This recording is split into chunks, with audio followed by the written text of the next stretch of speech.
Hello. We are We're live, on. correct? Yes, we are on air. Okay. Hi, everyone. Thank you for joining me. I'm here out of sunny Southern California. My name is Sarah Harris, and this is the Pooling Our Knowledge Show. Today, we're going to talk about how to grow your small business with a blog. So, some of the things that we're going to talk about are the benefits of having a business blog, which there are many, the right and wrong ways to blog for your business, coming up with good topics for your business blog, otherwise known as topic ideation, and why so many businesses still don't have a blog. This is crazy. I don't know why you don't have a blog. If you don't have a blog, you really should. And after this show, you'll know why you should. And different ways to promote your business blog. It's not just enough to create the content. You really have to put in the legwork and promote each post and promote your blog. So today I'm very lucky. I'm joined by three amazing guests on the show. First off is the ultimate social media maven, Gail Gardner. And Gail and I met in a Twitter chat. She has a wealth of information on pretty much any and all things social media. So I highly recommend that if you have questions, if you want answers about anything social media, she's the woman. Second is the extremely popular and successful mommy blogger Crystal VanTassel. And last but definitely not least, Kelly Miller. And she's an internationally known mommy blogger and founder of the site Three Boys and a Dog. And I've given you ladies a brief introduction, but I want you to introduce yourselves a little further. So let's start with Gail. Well, hello, everybody. Most people know me as GrowMap.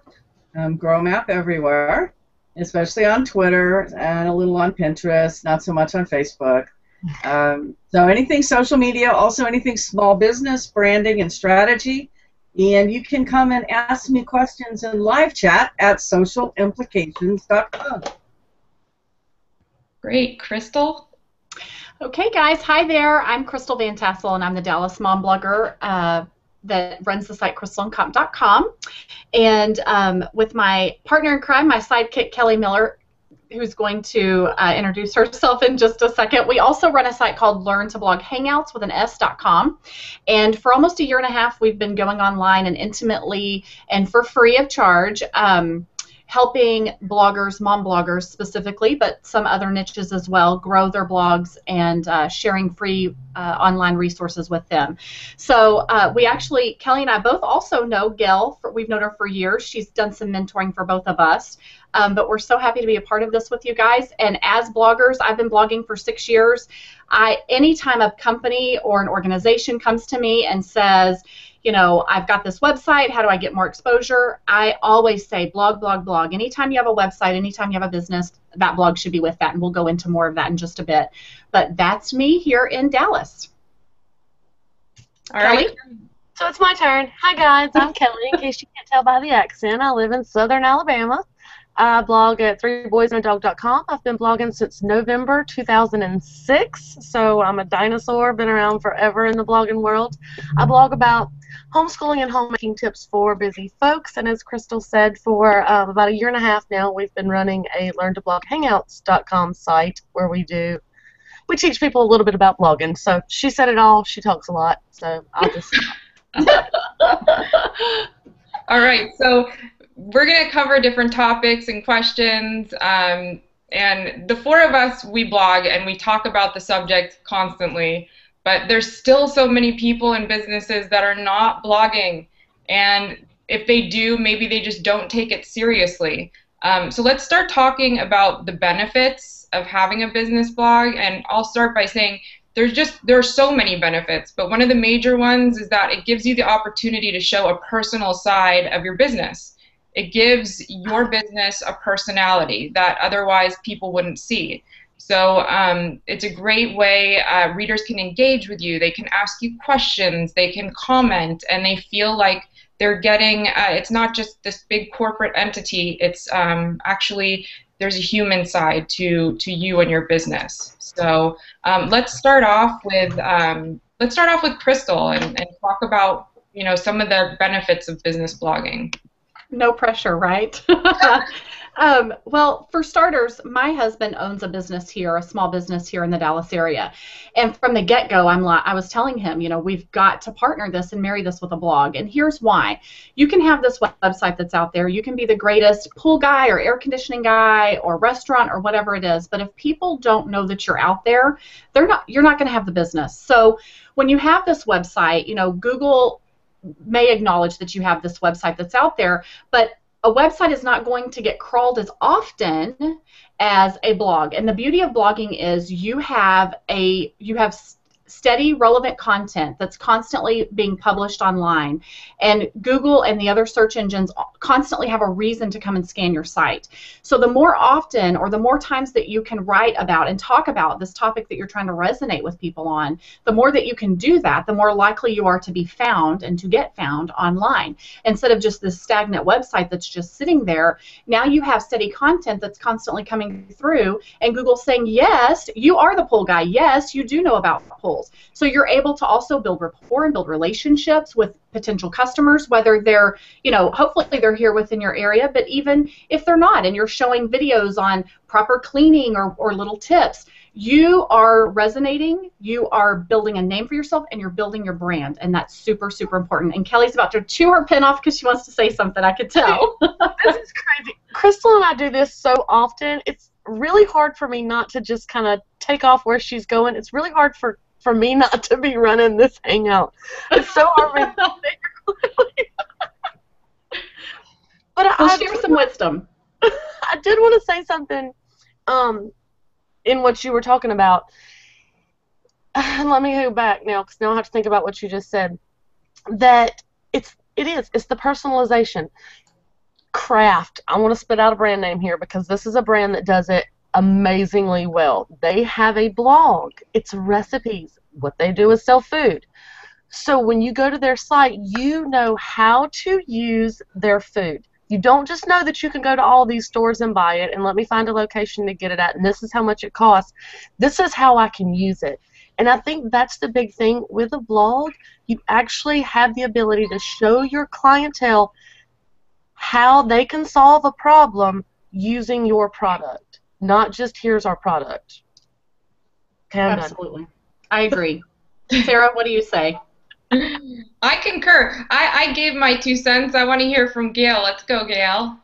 All right. So one of the things that we have to remember is that we have competition out there.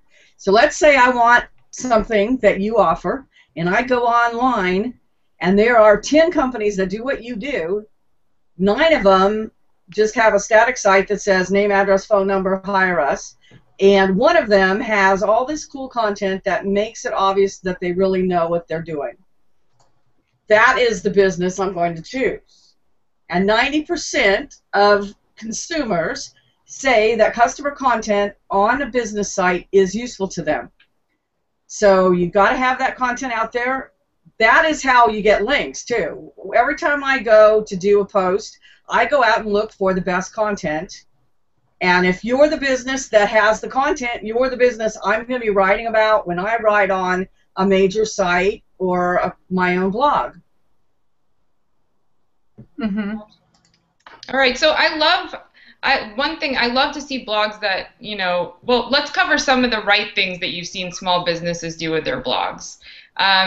For me, I like it when blogs mix it up. I don't want to just see, posts are great, but it's great to do, employee profiles and resource lists and interviews with industry experts or infographics, so that it's not the same old thing constantly. It's about keeping your audience in mind when you're creating content for your blog. So what are some of the things that you see that small businesses are doing right with their blogs? Let's start with Kelly. Okay, yeah, right now we're visual driven. So anything that you can do that is a picture, a graphic, absolutely do it. That needs to be done. Pinterest is phenomenal. You need to get your stuff on Pinterest. The best way to get your stuff on Pinterest is to have pin-worthy stuff. So absolutely we're visual driven. And you said it. You hit the nail on the head earlier. People want to know people.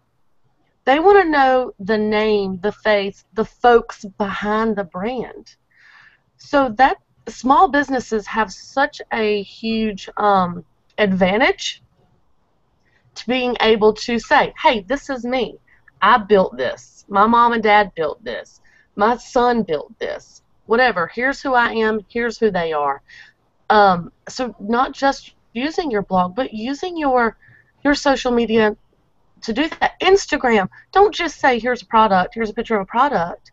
Show your grandson actually using the shoelaces that you developed. Hey, you know, whatever it is. Yeah, it's the personality of it. And I think that is why small businesses have the advantage if they use it correctly. If they say, hey, this is us, and this is why you need to buy from us because we're fun and exciting and cute, and, you know, we're going to solve your problem. Crystal?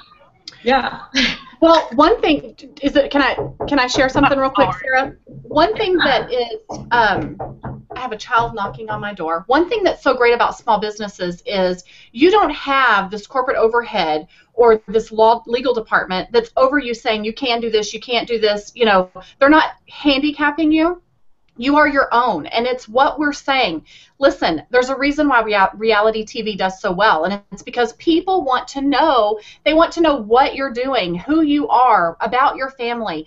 I can think of so many situations where a blog is needed. For example, you know, my husband is really involved here locally in politics, and when people run for campaigns, I can't tell you how many times I tell them, aside from your website about why to vote for you for judge, you should have a blog that talks about where your family came from, how you're invested here in the community. Like, it's never ending, the benefits that blogging brings. It helps you resonate. You can bring value to people's lives. Like Kelly said, supply content that is pin-worthy, that will make it on Pinterest so that your name is more than just hyper-local, but your brand is getting out there to others.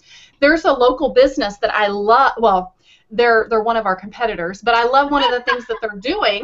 Well, I love one of the things that they're doing. They do video testimonials from their customers. So when they go to a customer and they've done a good job, they do, you know, a 30-second quick video with testimonial, and then they go back and they upload that to YouTube, and then they embed it on their site. And this is why that's so smart. We all know, or if you're into blogging or SEO or website stuff, you know that the two top search engines are YouTube and Google. So when you have content on your site that is from YouTube, Google sees you as even more authority for what you're working to build. So if you're trying to build and be the best pool guy in Dallas, Texas, there you go. Yes, Kelly, what are you dying to say? Well, it's too late now. Okay. You guys know each other too well. It's just like you knew she was dying to get something out. Yes. Yes, we do this every week. Go ahead. Every week, and we talk to each other on the phone pretty much every day. That's awesome. Gail, what are some of the things that you see small business blogs doing right? Well, you know what I really want to see them do more of is feature their customers. People want to know whether you're real and do people really use your business and are you any good? And the best way to do that is to actually write about how your customers use what you offer. That'll give your readers some more ideas about what they could be doing and want to buy from you some more. And so I like to see businesses write interesting stuff. You have to tell stories about how what you do benefit other people. And then now that this is the fun part, because, you know, we talked about what some people are doing right, some small business blogs, but there's a lot that they're doing wrong.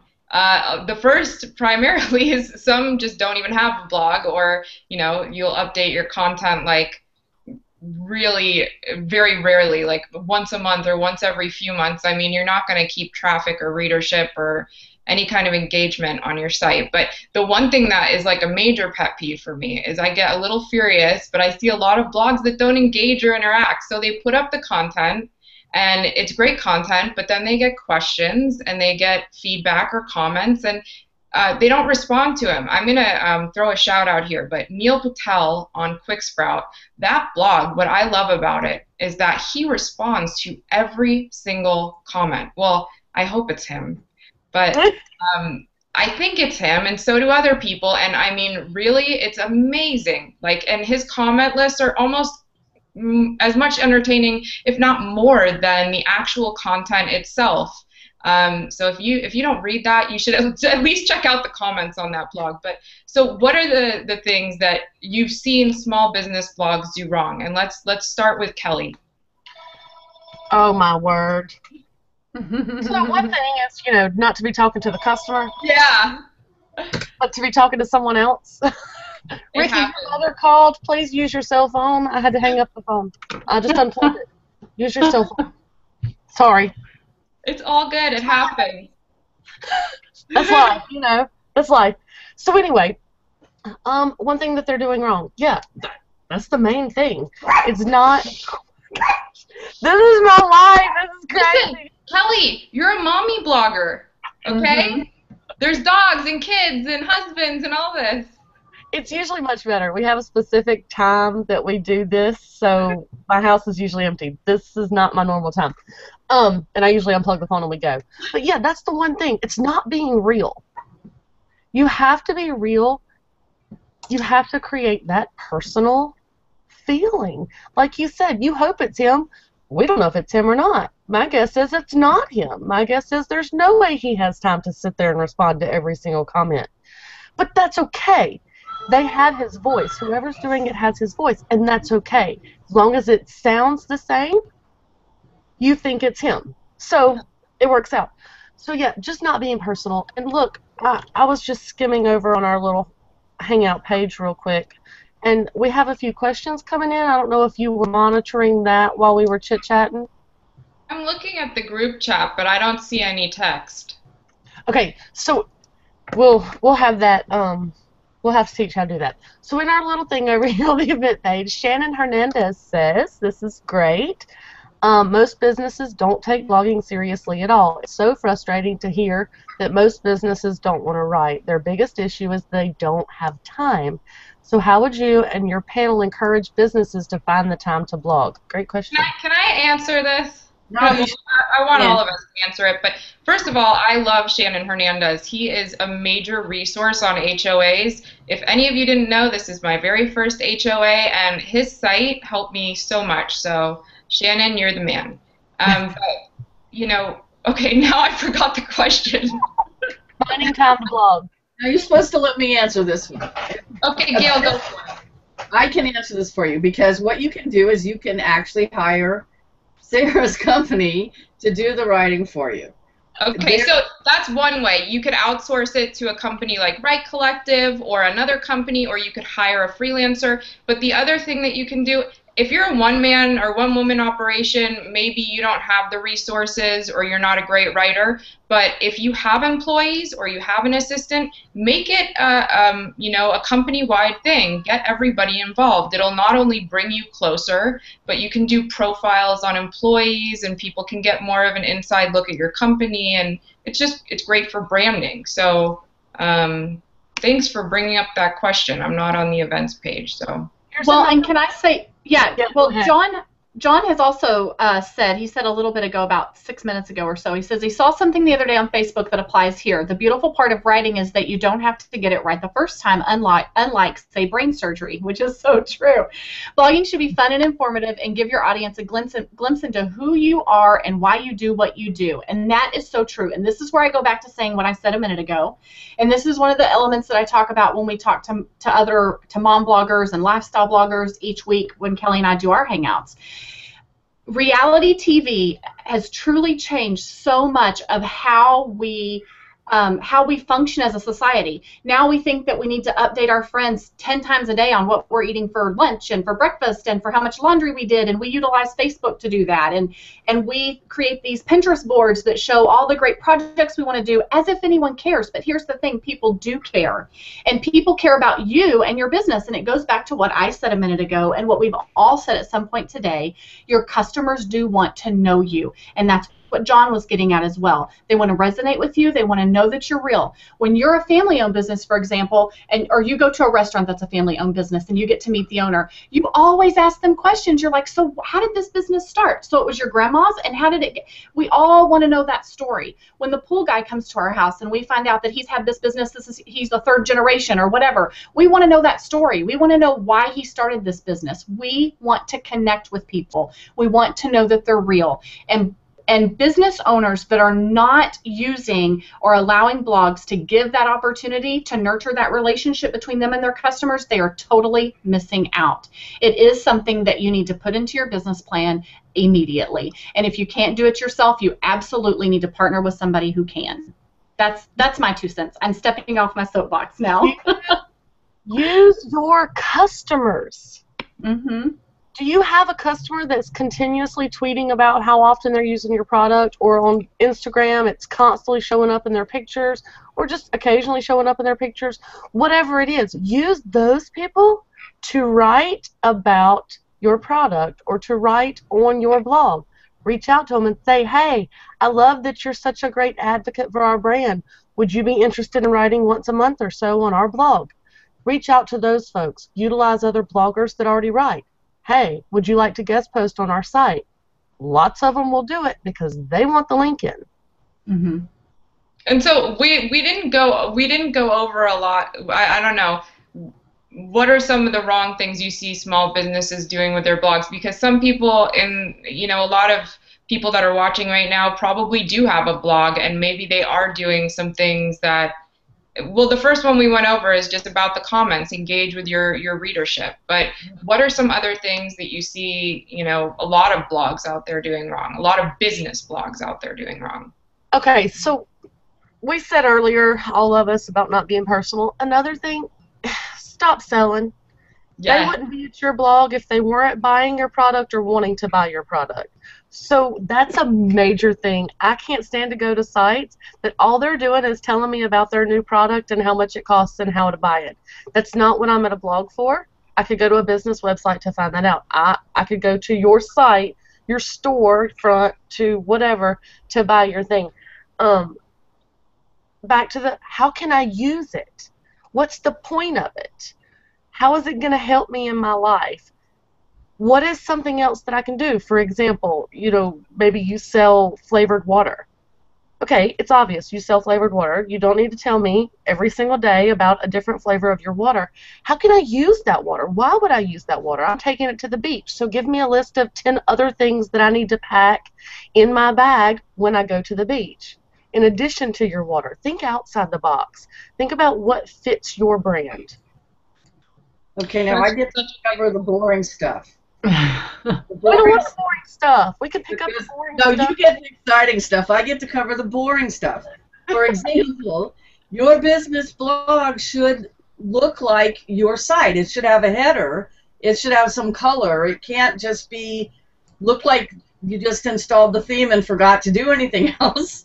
There has to be an image. At the top right side, there has to be a lead capture form, ideally with a little video in it that tells them why they should get on your list and what they're going to get out of it. And you have to have some cool stuff in your sidebar. You absolutely have to put sharing buttons on your posts.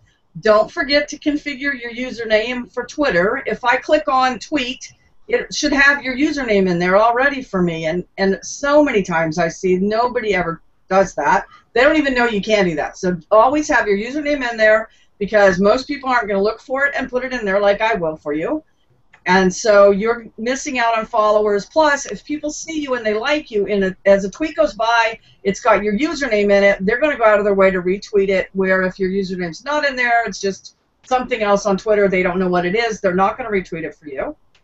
Make sure that you have, near the top right of your blog, the sharing, the social network buttons, that when they click on Twitter, it goes to your Twitter account. When they click on Pinterest, it goes to Pinterest.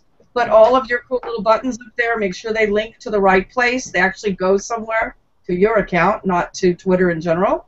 You got to have those up there. And every blog should have a search bar. Do not forget to turn the search on. It's a default in WordPress. You just turn it on and drop it where you need it. And so that's what I meant by I get to cover the boring stuff.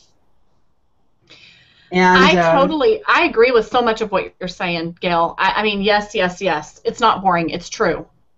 I mean, yeah, we offer website critiques, and that search bar is the absolute #1 thing. I want to be able to link to your valuable content, and I want to be able to find it easily. And the easiest way for me to find it is to be able to utilize your search bar and check it. Use your search bar and make sure it's actually pulling up the right content. So if I type in, whatever, beach tips, that it actually gives me beach tips and not something totally off the wall. Can you tell I'm working on like a post for beach stuff right now? You really have to have a search bar, because people like me remember that I read something on your blog and somebody asked a question somewhere. I go to your blog and I try to find that post again. And now, of course, I know to use site, domain name, .com, space, whatever, and look in the search engine. But most people don't. They go to your blog, they're trying to find this post so they can share it with their friend again. They want to send it to someone who needs to buy that thing again, and they can't find it. So that's why you have to have search on your blog, on your site. An obvious thing, but it's definitely something that's overlooked on a lot of sites.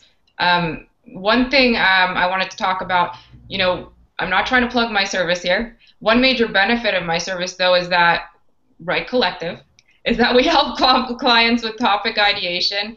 And I figured that would be a really great added bonus for clients, because so many people have a difficult time coming up with topics. It's just like what you were saying, Crystal, about your husband is in pools, but he thinks outside of the box and he's creating content. But a lot of people have trouble. And so when a new client comes on board, a couple of my employees and I will have a brainstorming session, and we'll just think out of the box. And it's hard when you're in kind of a boring industry, but if you're a taxi cab company, maybe you do a profile of your drivers, and I mean they see some pretty wild stuff. I mean, there's a whole show on HBO, Taxi Cab Confessions, dedicated to this. Or it's like a window cleaning service. There's household products they make great cleaners that you probably have in your cupboard. Or I don't know. It's just thinking outside of the box. And so how do you approach clients, or how do you approach people that are having a tough time with topic ideation? What advice do you give them? I tell them to ask me. I will help them. I send them a whole bunch of ideas, and I tell them, identify your goals, then figure out how someone would search for that. Make sure you have content for every 2 to 3 keyword phrase that someone will be searching for. That will keep you busy for a really long time. For most businesses, is making sure you have a post or page for every keyword phrase someone would use to find what you do. And so that would keep people pretty busy for a while. After we discuss this, we need to answer Catherine's question. And so, Kelly or Crystal, did you want to comment on this? I'm with you, Gail. I say the same thing. Crystal and I offer consulting. I think all 4 of us do the exact same things. We'll be glad if you come up with content. Well, and I think there's 2 things we have to remember. So much of this all connects to each other. We have to provide content that resonates. So if it's that content that tells your story and who you are, how you can affect their life, but then also content that's valuable. So, and that's what's going to get pinned, that's what's going to get shared on social media, which is going to help viral content, which will help you be found even more. Those are the 2 things, resonating to me, and bringing content that's valuable. Those are the 2 biggest things that you should be doing when you're creating blog content. But honestly, yes, all 4 of us would love to say, hey, here's how much we charge, and this is my email address. But really, we've all been there. You might not have the money to pay for somebody to do that. So how do you find out what to write about? Dude, use Google. Dude, I said, dude, where's my 14-year-old? I need to tell him. Use Google. See what your competitors are doing. You're a small business, but what are the big businesses like you doing? Because they have all the money to put into that. They've already done the research for you. Copy what they're doing and make it fit your business. So go onto Pinterest and look for your product or a similar product to what you have. and see what's being done using it. And do that. Have your people do that. Well, and I was going to say real quick, my husband actually, I was just giving the pool guy as an example. My husband owns a heating and air conditioning business. So whenever you are with your customer and your customer says, I don't know how to change an air filter, or your customer says, I don't know how to clean the outside condenser unit, or all of these things, when you're having these conversations with your customers, those are blog post topics. Because if your customer that's in front of you doesn't know how to do it, the majority of the people that are searching for this information online, that's why they're searching. They don't know either. So while it seems like an easy thing, you're like, everybody knows how to change their air filter. You'd be surprised how many customers call and they're like, I'm supposed to change this air filter every month? So the conversations that you're having with your customers, how can you turn that into valuable content for a blog to help your customers? There you go.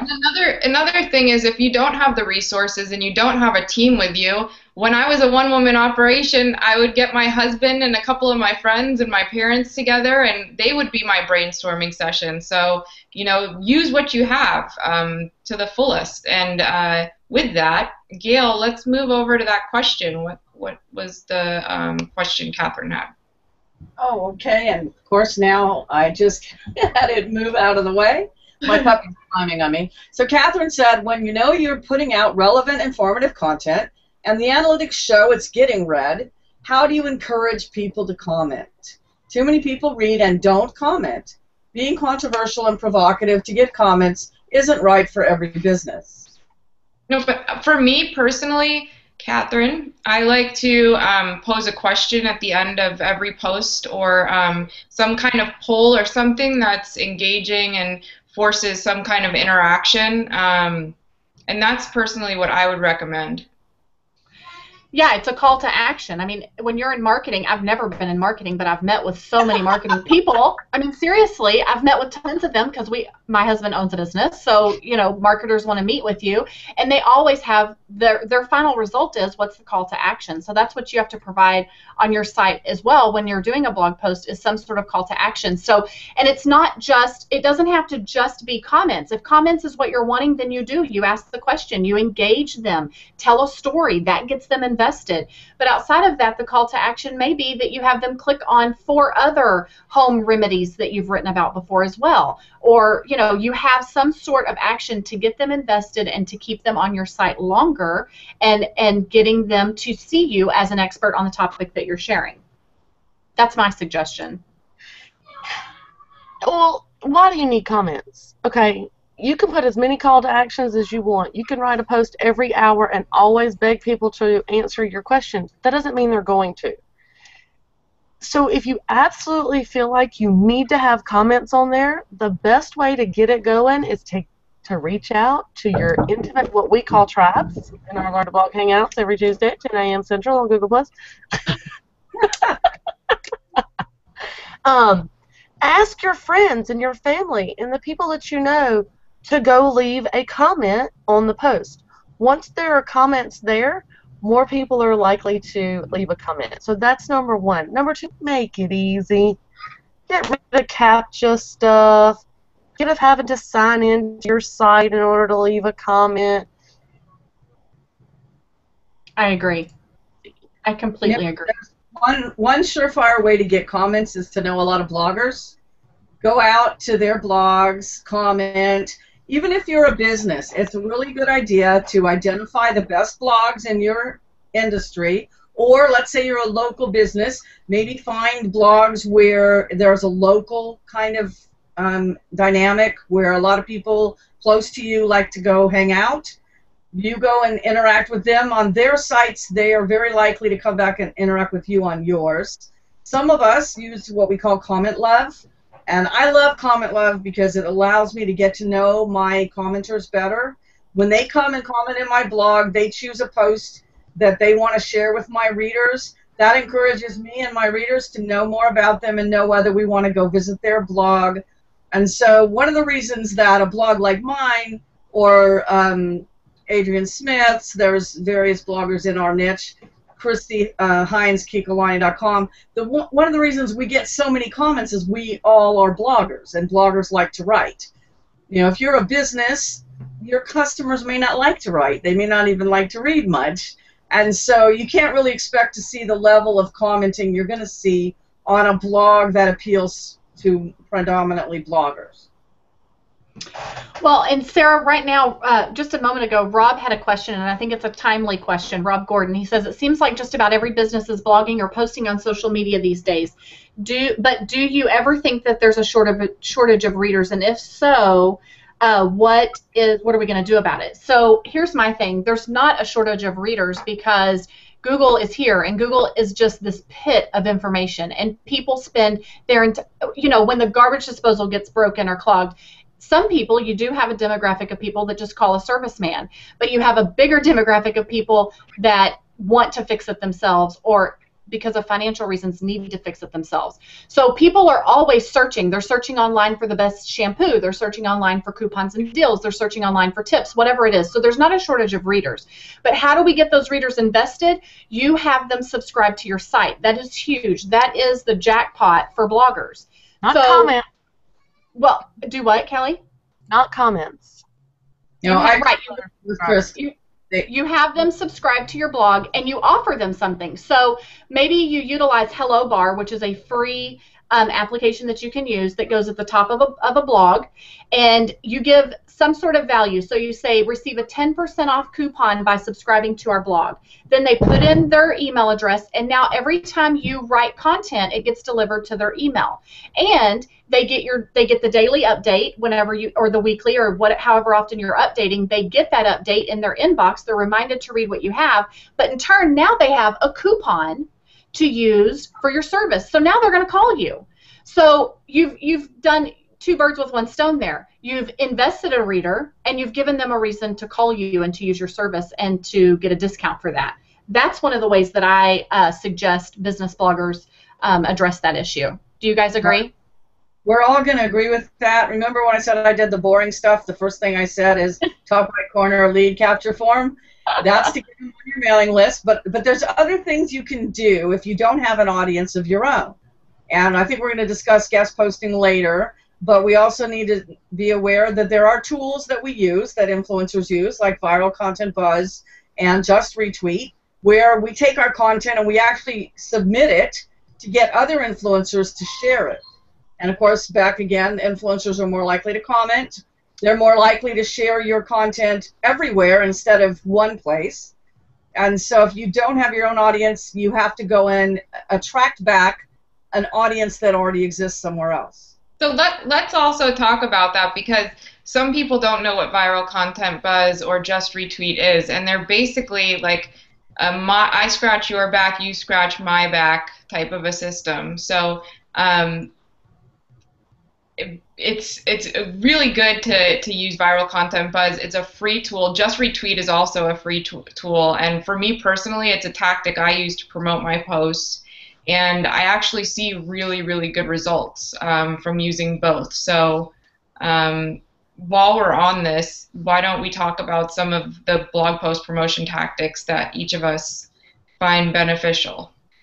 Okay, well, they're both free, but they also have a paid version. A paid version, and this is the situation. If you have more time than money, you can share other people's stuff, get credits to use to promote your own. If you have more money than time, you can very inexpensively buy credits to get influencers to share your stuff while you're busy running your business. That is the model that both Viral Content Buzz and Just Retweet use. Both of them can get you a lot more traffic, a lot more visibility, and so you definitely want to look into using them. There's other solutions like those two, but those are the two that we collectively, the Blogger Mastermind group, we have about 170 people, those are the two that the majority of us use consistently. All right. So what are some of the tactics that you and Kelly and Crystal, that you guys use? Kelly, do you want to go first, or do you want me to go? Go ahead. Well, this is one of the heavy topics that we talk about a lot with the bloggers that we mentor and that we teach each week. For us, I have a method, and Kelly has a method too, that we use every single day that we have new content come out. So whether it's daily or weekly for some of you guys, everything gets shared on all of my social network communities. And I've spent 6 years building each of these communities.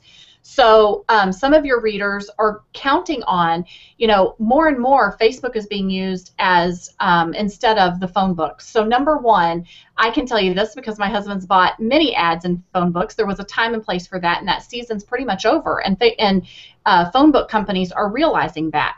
People recycle their phone books. They don't use them. They get online to search for their information. And so in turn, Facebook is one of those, and Google Plus are two of those communities that customers go to find out information about you and to connect with you. Outside of that blog that you're working on, they want to connect with you on Facebook too. So anytime I have a new post that goes live, it gets shared on Facebook. It gets shared on Google Plus, which is huge. Google Plus is vital. I don't know if you know this or not, but the search engines, they are constantly scanning what's on Google Plus. And I mean, Google is Google Plus. So whenever you write new blog content, it will take up to 3 weeks for that content to be indexed online. Whereas if you have a Google Plus community that you're working to build and you share that content over there, it's indexed within like 15 minutes of it being shared. So you're really putting yourself into a great position for your content to be searchable online sooner, to share it with those communities that you're building there, and those communities know to come over and check out the content that you're sharing. What were you going to add to that, Kelly? Yeah, I just wanted to follow up on what you just said. Not only that, but Google Plus is searchable.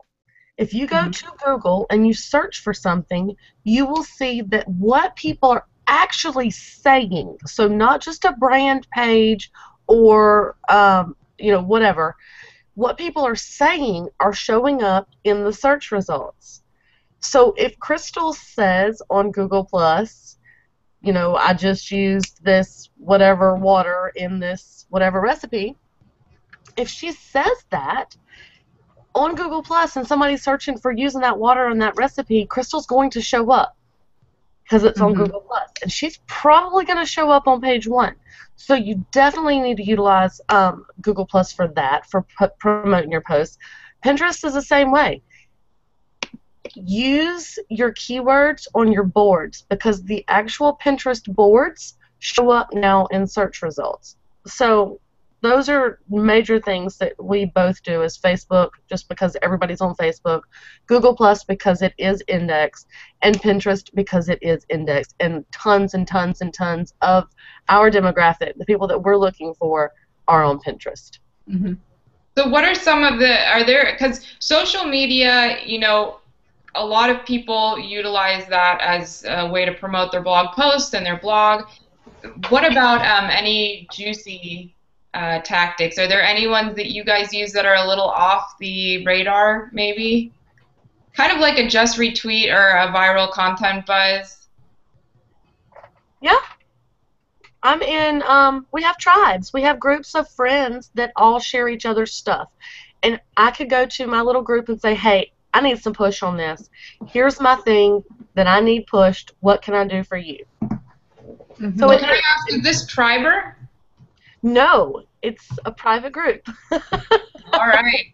Well, that's good. At least we got somewhere. Yeah, Triber works that way. Pretty much any you scratch my back, I'll scratch your back place works that way. Crystal? So, well, something to think about, because like I said, we have a small business. I have friends that they have a cleaning business. I have another set of friends that they have a garage door business. You can, even though in the blogging world we're building tribes of mommy bloggers or lifestyle bloggers, you build your tribe of small business owners, and that's what your community is here that brought this whole hangout together. So how can each of you, how can you guys develop a tribe and work to promote each other together? So while she sells, while this small business owner is selling, yeah, it's what Kelly just said. How can you guys work together to promote one another? And that's going to look different instead of you, which you do need to promote your own content.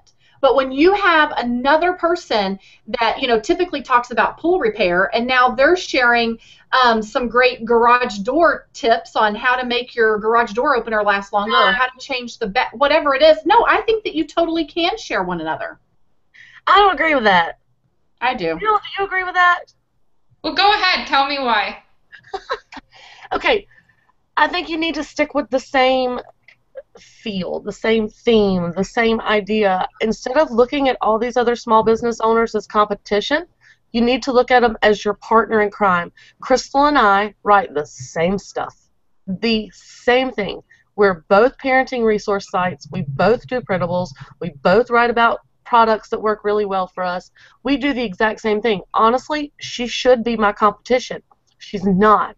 She is my helper. She sends me traffic from her site, and I send her traffic from mine.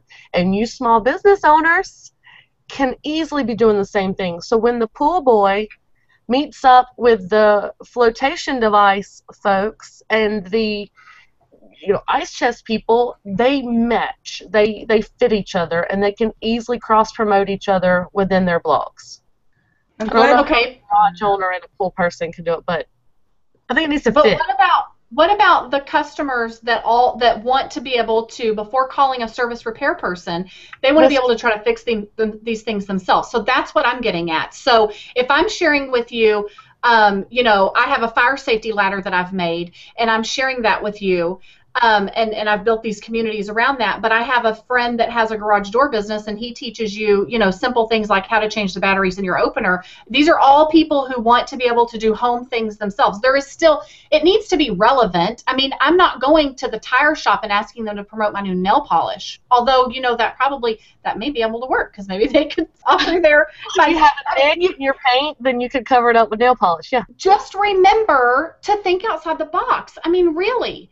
Think outside the box to connect and provide valuable content. That's what this all boils down to in my head. But go ahead. What's next?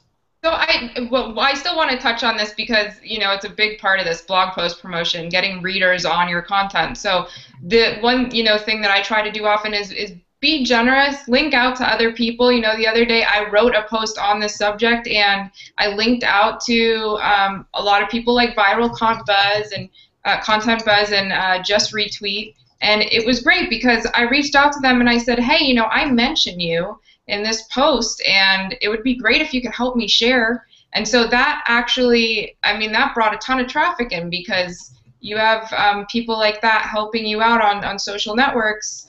It's a good thing. It's in your favor. So that's another tactic that I definitely think bloggers should utilize.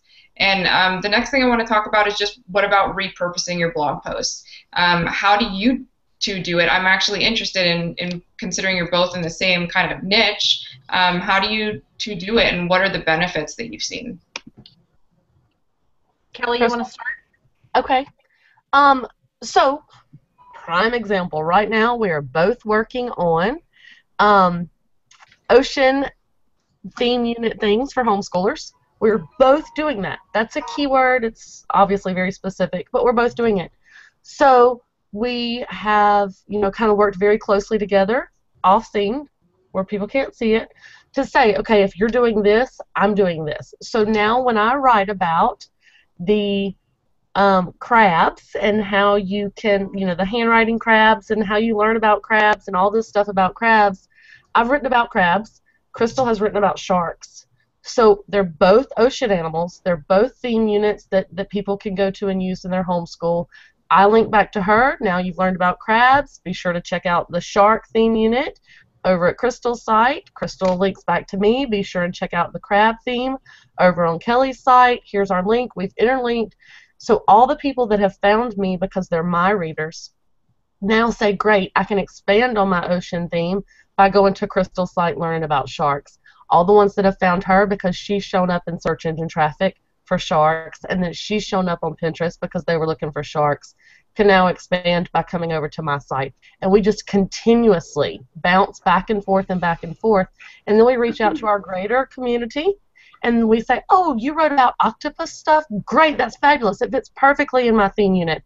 I'm going to link to you. So now I'm linking to them. They're linking back to me to expand. It just keeps going and keeps going. Right. So while that topic's about kids' activities, what everybody has to understand is no matter what your small business is that you're running, that applies to you as well. So how do you take that and apply it to you too? Kelly and I, in the blogging world, that's That's also known at some capacity as guest posting as well. You can guest post as well. But another thing that I like to do is when you talk about repurpose or reuse or reintroduce that content, one of the things that I like to do is if I've written about a topic, like say I've shared how to clean out your microwave naturally, how to make homemade shaving cream, how to make your own sink cleaner, how to make this. Okay, so those are all blog posts, and then I do what we call a roundup post. So I have one final blog post that is all DIY home products or what homemade products, whatever it is. So now it's another blog post that lists out all of those posts that were related to one another. And ideally, this could even be a landing page if you're kind of going there with your blog. But otherwise, it can just be a post, and it just reiterates the things that you've shared before. And now you're interlinking within your site to other blog posts. Then from there, I could go to Kelly's site and do a post on how to make homemade house cleaners, and I'm sharing all the things from my site, and now I'm getting outbound links to my site. Does that make sense? Yeah, I was asking too. In terms of repurposing, do you ever use SlideShare or turn any of your blog posts into a SlideShare presentation or a YouTube video or something completely different like that, or no? Oh, I absolutely do YouTube. Absolutely. I don't necessarily turn the blog post into YouTube, but for example, I did a recipe one time. It was a chicken broccoli braid, and so I did a video showing how to actually make the braid. It created content on YouTube, which got me search engine traffic, which sent it back to my blog. The blog got search engine traffic, which sent it back to my YouTube. So it's not that I take this post and create it straight into a video. I just expand. You're constantly expanding on the things that Google says that you write about, that you are the authority for.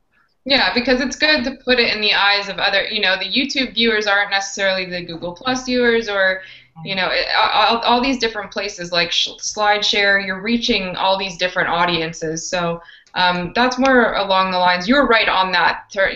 That's a great example with the recipe. It's genius, because you don't want to let the fact that maybe it's old content, you can turn it into something new and evolve it and still engage people. So it's building off of that old post content, and that's one of the things that Kelly and I teach bloggers to do. Just because you've covered it once, there's so much more that you can talk about. And if you have, your blog post should only be about 300, I would say 500 words at the most. If you're reaching 700 words on a blog post, this is something that needs to be chopped up into a series.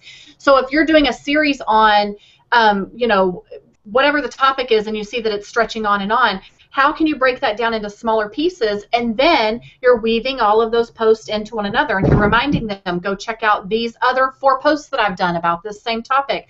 You're getting the reader invested, you're getting them on your site, you're providing more content for Google to search to say, you are the expert on nail polish color choices, or whatever it is.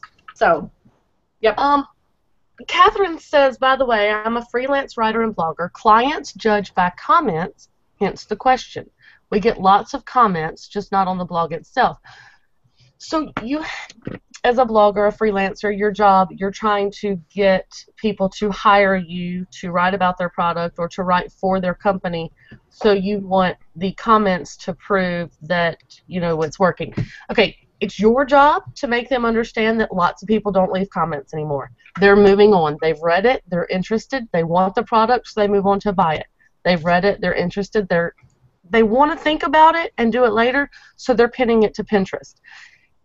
That is your job to show them why comments really don't matter. When I can go into my Google Analytics and send them the thing that says, hey, this blog post that I wrote for you had 10,000 page views in the last 24 hours, they don't care that it only has 3 comments. I totally get what Catherine is saying, though. We all like comments, and it's kind of a blanket statement because it's not, people don't not leave comments anymore. I mean, I go on specific blogs just to read the comments. They're longer than the actual content. Absolutely. So but you have to decide. But I'd like to say that she needs to educate, too, the client, the business, just because the client isn't on that blog doesn't mean the comments aren't valuable. If she's generating a bunch of discussion on Google Plus, on Facebook, getting shares on Pinterest, all of those count, and you need to add them up and educate, give all this information to the business and help them understand that it's not only the comments on the blog that count. All the other interactions count. One thing I want to mention that you can use is something called Share Tally. It's sharetally.co, and it goes out and gathers a bunch of numbers for you. It may not gather everything you want to know, but it's really cool. So check out sharetally.co, not .com, and also check out topsy.com. Both of those count various metrics. So we have to get better at giving the business a lot of additional information, rather than having them just focus on one metric. They need to focus on the big picture and what kind of results you're driving everywhere, not just in one spot. Yeah. I agree. I completely my agree. Clients, honestly, my people could care less. They don't care if I have if I have posts on my comments on my blog post, because they see that pin that's their stuff, received however many thousand repins, or their tweet generated however many million impressions on Twitter because of it. So they realize if I have other things to back up, look, they're just not interested in leaving a comment because they're moving on to social media or they're moving on to purchase. If I can say that, then they don't care about the comments. But if I absolutely need comments, then I need people to generate them first. I need somebody that basically tells my readers, hey, it's okay to leave a comment, and she's going to respond. So on certain things, there are certain people that need comments. So I go to my friends and I say, hey, can you drop by and leave a comment? Once they've left the comment and I've responded to the comment, then more of my readers are more likely to voice their opinions on it too. So 2 things. Can I say 2 things really quickly, Sarah? Number 1, Pinterest has changed the way that we read blogs. And that's not only in the mommy field or in the mommy blogging field. That's in every field whatsoever, or every niche. So Pinterest has made us, we are instant gratification people. We want instant information, and so we do. We pin things with the intention of coming back later to read them at another time. And so we do send people away whenever they're pinning. But there's the beauty of getting stuff pinned, because that is how you get stuff to go viral. I mean, and it's what Gail said. You've got to train your customers and your client to understand that there are other metrics that need to be measured, because it's not all in the comments. Now, that said, if comments is what you want to go off of what Kelly just said a bit, you have got to have other comments generated there, and when there are comments, you have got to give them your attention. So if there are 4 comments with no response from you whatsoever, your readers feel neglected. They're not going to come back and leave comments. You're not invested in your site. You're sending this loud message that maybe you hadn't even thought of. So you need to be sure that, especially those first few comments that pop up, that they have a response from you. Preferably every comment has a response from you. So talking about mom blogs, when you get on a blog that has 150 comments, go through there and look. I would bet you that 1/3 to almost half of the comments belong to the blog owner, because she's responding to and answering the questions that people have.